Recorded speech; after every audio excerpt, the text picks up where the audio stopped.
Techno Pova 4 versus Tecno Pova 3 charging test 0 to 100%। तो gas मेरे हाथ में है ये टेक्नो की तरफ से रिसेंटली लॉन्च हुआ टेक्नो पोवा 4 और राइट साइड में है टेक्नो पोवा 3। आज मैं तीनों दोनों ही स्मार्टफोन्स का कंपैरिजन बेसिस पे एक चार्जिंग टेस्ट का टॉपिक कवर करने वाला हूँ 0 to 100%। और यहाँ पर चेक करते हैं कि एग्जैक्टली अगर आप इन दोनों ही स्मार्टफोन्स को एक साथ चार्जिंग पे सेट करते हैं तो यहाँ पर दोनों ही स्मार्टफोन 0 to 100% चार्ज होने के लिए कितना टाइम यहाँ पे कंज्यूम करेंगे और कितने घंटे तक का चार्जिंग का बैकअप देगा, तो ये चेक करना बनता है राइट। विश्व ये जो टेक्नो पोवा 4 है अभी रिसेंटली इंडिया में लॉन्च हुआ है और ये भी टेक्नो पोवा 3 दिस ईयर ही आई थिंक जून जुलाई के बीच में लॉन्च हुआ था और ये दिसंबर में लॉन्च हुआ है। तो इस बार टेक्नो मतलब मोस्टली जो टेक्नो का जो स्मार्ट सीरीज होता है वो साल में एक ही बार होता है जून जुलाई के बीच में, लेकिन इस बार टेक्नो ने टेक्नो पोवा 4 को टेक्नो पोवा 3 के जस्ट 4 या 5 मंथ के बाद ही लॉन्च कर दिया। तो ये थोड़ा सा मुझे वियर्ड लगा बिकॉज टेक्नो का जो मतलब टेक्नो का जो वो सीरीज से काफ़ी ज़्यादा सेल हो रहा है, इसलिए माइट भी रीज़न हो सकता है। तो फिलहाल इसको साइड में रखते हैं एंड उसके बाद यहाँ पर गैस इन दोनों ही स्मार्टफोन्स में जो चार्जर्स के वॉट आते हैं, तो इन दोनों स्मार्टफोन को जो मैं चार्जिंग पर सेट करने वाला हूँ ये है जो चार्जर है ये है इस टेक्नो पोवा 4 का चार्जर जो कि है 18 वॉट का चार्जर और इससे ही मैं टेक्नो पोवा 4 को चार्ज करूँगा। और उसके बाद है गाइस ये है मेरे हाथ में एक टेक्नो पोवा 3 का चार्जर जो कि है 33 वॉट का चार्जर, ये टेक्नो पोवा 3 का है और इससे मैं 33 वॉट के चार्जर से इस टेक्नो पोवा 3 को चार्ज करूँगा। तो गाइस मेरे पास ये जो है टेक्नो पोवा 4 और टेक्नो पोवा 3 ये है बेसिकली जो टेक्नो पोवा 4 है ये मेरे पास है 8 GB रैम और 128 GB स्टोरेज वाला वेरिएंट। और उसके बाद जो मेरे पास जो है टेक्नो पोवा 3 ये है 6 GB रैम और 128 GB स्टोरेज वाला वेरिएंट। इस बार टेक्नो पोवा 4 है गाइस इसमें आपको एक ही वेरिएंट मिलता है जो कि है 8 GB का, लेकिन जो टेक्नो पोवा 3 था इसमें आपको 6 GB और 4 GB वेरिएंट मिलता है। But in terms of gaming में यहाँ पर टेक्नो पोवा 4 में काफ़ी ज़्यादा आपको इंप्रूवमेंट देखने मिलेगा। मैंने इन दोनों स्मार्टफोन्स को लेकर एक बैटरी ड्रेन टेस्ट का टॉपिक मैंने कवर किया है कंपैरिजन बेसिस पे, तो आप जाके चेकआउट कर लीजिए जिससे कि आपको बैटरी को लेकर आइडिया आ जाएगा। आज सिर्फ चार्जिंग टेस्ट की बारी है। तो यहाँ पर ये है 33 वॉट का चार्जर और टेक्नो पोवा 4 में आता है ये 18 वॉट का चार्जर जिससे मैं इस टेक्नो पोवा 4 को चार्ज करूंगा और ये है 33 वॉट का चार्जर जिससे मैं इस टेक्नो पोवा 3 को चार्ज करूंगा। वैसे टू बी हॉनेस्ट अगर मैं कहूँ तो यहाँ पर कोई डाउट नहीं है बिकॉज टेक्नो पोवा तो भी चेक करते हैं कितना टाइम यहाँ पे कंज्यूम करता है। तो आई थिंक 33 वॉट का चार्जर है टेक्नो पोवा 3 में, लेकिन इसमें बैटरी भी ज़्यादा आता है राइट। तो इसमें 7000 mAh की बैटरी है और इस टेक्नो पोवा 4 में 6000 mAh की बैटरी है। तो इन टर्म्स ऑफ देखते कि अगर इसमें बैटरी ज़्यादा है, इसका वॉट ज़्यादा है तो इसमें बैटरी कैपेसिटी भी ज़्यादा है। अगर इसमें चार्जर बैटरी कम है 6000 है तो इसमें जो वॉट है वो भी कम है। तो अभी से बातें दोनों कंपैरिजन ही है, तो चेक करते हैं यहाँ पर। तो अभी गाइस हमारे जो दोनों ही स्मार्टफोन्स है टेक्नो पोवा 4 और टेक्नो पोवा 3 ये स्मार्टफोन्स अभी पूरे के पूरे 0% चार्ज है। तो यहाँ पर मैं आपको दोनों का स्मार्टफोन का बैटरी दिखा देता हूँ। तो यहाँ पर जो टेक्नो पोवा 4 है इसका करंट बैटरी स्टेटस है यहाँ पे 3% है जो कि ऑलमोस्ट ये जीरो ही है। और ये जो है टेक्नो पोवा 4 इसका भी बैटरी अभी ऑलमोस्ट ऑलमोस्ट जीरो ही है जो कि 4% है। तो दोनों स्मार्टफोन्स में अगर आप देखोगे तो बैटरी आपको ऑलमोस्ट सिमिलर देखने मिलेगा। तो दोनों स्मार्टफोन्स की बैटरी पूरी की पूरी जीरो है और यहाँ पर भी चेक करते हैं कि एक्जैक्टली आपको कितने घंटे तक का बैटरी बैकअप दे। तो अभी गाइस मैंने दोनों स्मार्टफोन को चार्जिंग पे सेट कर दिया है और यहाँ पर अभी चार्जिंग डायरेक्टली स्टार्ट करते हैं दोनों ही स्मार्टफोन्स का।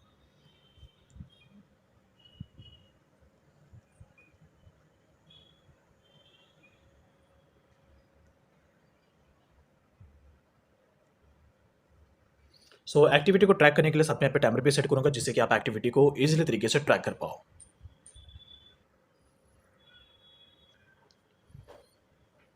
तो यहाँ पे जो ऑन एन एवरेज है गाइस इनका में जो स्क्रीन है वो नॉन स्टॉप बेसिस पे ऑन ही रहने वाला है, जिसकी बेसिस पे यहाँ पे स्पीड जो है वो लो मिलेगा। अगर मैं स्क्रीन ऑफ करके चार्ज करूँ तो चार्ज फास्ट हो जाएगा, लेकिन यहाँ पर मैं कंटिन्यूसली इनका स्क्रीन जो है उसे ऑन ही रखने वाला हूँ, तो ऐसे में थोड़ा सा जो चार्जिंग का स्पीड है वो कम मिलेगा लो, बट फिर भी नॉट बैड। और साथ ही साथ दोनों स्मार्टफोन्स के जो नेट है वो भी मैंने बंद रखा है और यहाँ पर जो ऑन एन एवरेज जो ब्राइटनेस यहाँ पे मैंने रखा है 30 to 40% का एवरेज ब्राइटनेस मैंने दोनों स्मार्टफोन्स पर रखा है।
सो नाउ गाइस यहाँ पर अभी टोटली 2 आवर्स 30 मिनट्स पूरे के पूरे कंप्लीट हो चुके हैं और पिछले ढाई घंटे से यानी कि लास्ट 2 आवर्स 30 मिनट से कंटिन्यूसली नॉन स्टॉप इस टेक्नो के टेक्नो पोआ 4 और इस टेक्नो के टेक्नो पोआ 3 में जो चार्जिंग है वो कंटिन्यू है। जब मैंने स्टार्टिंग किया था पूरा का पूरा मैंने 0% से इन दोनों स्मार्टफोन में स्टार्ट किया था, टेक्नो पोआ 4 और टेक्नो पोआ 3 में। और अभी यहाँ पर टोटली 2 आवर्स 30 मिनट्स कंप्लीट हो चुके हैं, जिसमें से गाइस जो हमारा ये लेफ्ट वाला स्मार्टफोन है जो कि टेक्नो पोआ 4, ये स्मार्टफ़ोन अभी पूरा का पूरा 100% चार्ज हो चुका है और इसने यहाँ पर टोटली ढाई घंटे का टाइम यहाँ पे कंज़्यूम किया है 0 टू 100% चार्ज होने के लिए। लेकिन जो हमारा टेक्नो का ये जो टेक्नो पोआ 3 है, इसमें इसका जो करंट बैटरी स्टेटस है ये है 88%, यानी कि अभी भी इसका 12% बाकी है। लेकिन मैं यहीं पर ही इस चार्जिंग को स्टॉप कर रहा हूँ बिकॉज़ दोनों स्मार्टफ़ोन ऑलमोस्ट 100% चार्ज हो चुके हैं, जिसमें यानी कि टेक्नो पोआ 3 भी। तो ये जो टेक्नो पोआ 3 है ये भी 88% चार्ज हो चुका है। तो यहाँ पर टेक्नो पोआ 4 पहले चार्ज हो गया टेक्नो पोआ 3 के कंपेयर में, बिकॉज़ यहाँ पर इसमें बैटरी कम आता है, 6000 एमएच की बैटरी आती है, लेकिन इसका जो चार्जिंग का वॉट है वो भी कम है। और अभी स्मार्टफोन पूरी तरीके से न्यू स्मार्टफोन है, तो जितना इसमें बैटरी है उस क्वांटिटी के हिसाब से इसका चार्जर भी है।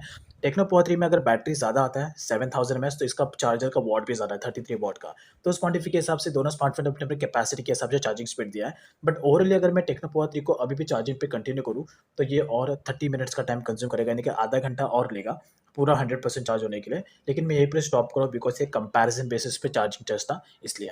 तो टेक्नो पोआ 4 ने टोटली ढाई घंटे का टाइम यहाँ पे कंज्यूम किया है 0 टू 100% चार्ज होने के लिए।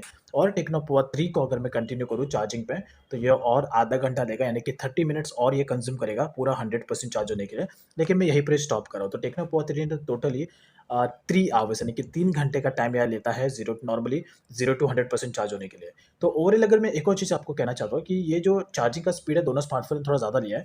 अब यहाँ पर एक चीज़ नोटिस करोगे तो लास्ट ढाई घंटे से दोनों स्मार्टफ़ोन के जो स्क्रीन थे वो ऑन थे। तो स्क्रीन ऑन होने की वजह से चार्जिंग का जो स्पीड था वो लो था। अगर यहीं पर मैं चार्जिंग को स्टॉप करूँ दोनों स्मार्टफ़ोन में इस तरीके से और इसके बाद चार्जिंग पे रखता तो ये दोनों स्मार्टफ़ोन 30 मिनट्स कम लेते थे 100% चार्ज होने के लिए। ये नियरली ढाई घंटा लेता था और ये 2 घंटा लेता था पूरा 100% चार्ज होने के लिए। लेकिन स्क्रीन ऑन था दोनों स्मार्टफ़ोन का, इस पॉइंट ऑफ व्यू के हिसाब से दोनों स्मार्टफ़ोन ने थोड़ा ज़्यादा टाइम यहाँ पे कंज़्यूम किया और चार्जिंग का स्पीड भी लो था। बट नॉर्मली ये आपको 30 मिनट्स कम का ही चार्जिंग स्पीड देंगे, तो ऐसे में आप 30 मिनट्स आप कम ही एक्सपेक्ट करिएगा। That's it. तो ओवरऑल बट अभी के पॉइंट ऑफ व्यू के हिसाब से इसने ढाई घंटा कंज़्यूम किया है 100% चार्ज होने के लिए और इसने 3 घंटे का टाइम यहाँ पे कंज़्यूम किया है। That's is all about. तो गाइस ये थे इस टेक्नो पोआ 3 वर्सेस टेक्नो पोआ 4 का एक चार्जिंग टेस्ट का topic 0 to 100%। I hope like this information. Comment में ज़रूर बताना कि कौन सा स्मार्टफ़ोन आपको सबसे ज़्यादा पसंद है। Thanks for watching.